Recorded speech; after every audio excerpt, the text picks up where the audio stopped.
It's another wonderful, beautiful morning, and we're on the Har HaBayt. Hashem is so good for bringing us this far and having many of his people to walk on here. And he took us out of Egypt. He just showed his love for us. And, there's different levels of love, actually. There's different levels of our connection with God.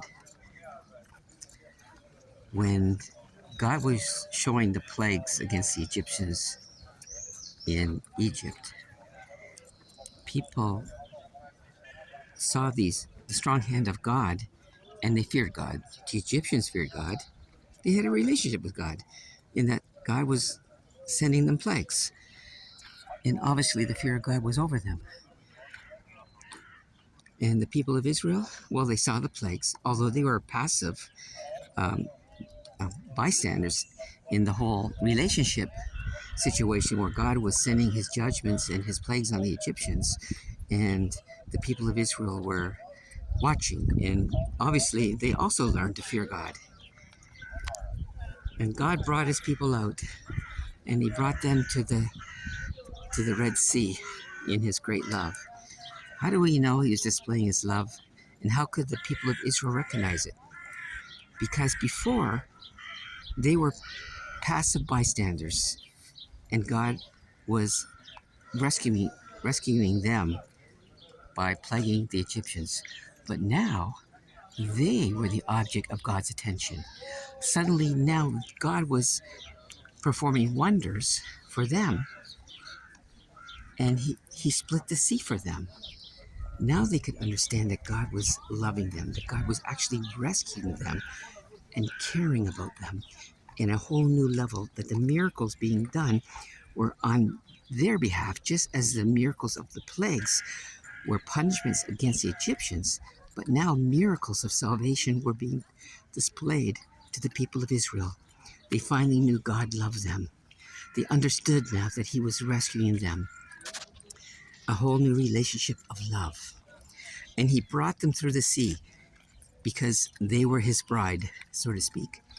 And by going through the sea, in a way, it's like his bride going through the mikvah before the wedding day and coming out the other side pure and clean, ready to go to Har Sinai and receive the Torah, the wedding contract. But there's another fear of God, which is a higher level than even love. But really, it's rooted in love. It's the fear of separation. Someone who has the fear of God fears being separated from the one they love. And that is the highest level. It's really a combination of love. The two really go together. They're part of each other.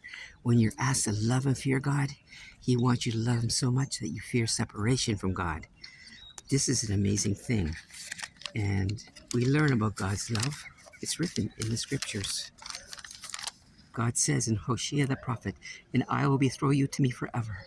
I will betroth you to me with righteousness and with justice, with loving kindness and with mercy. And I will betroth you to me with faith, and you shall know Hashem."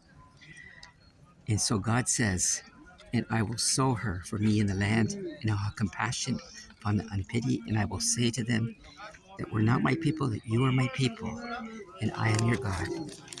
So beautiful. You see the people loving God, returning, reciprocating the love by bowing and prostrating himself to Shem toward the place where the temple will soon be built, the place of his divine presence to rest for eternity. And thank you for listening.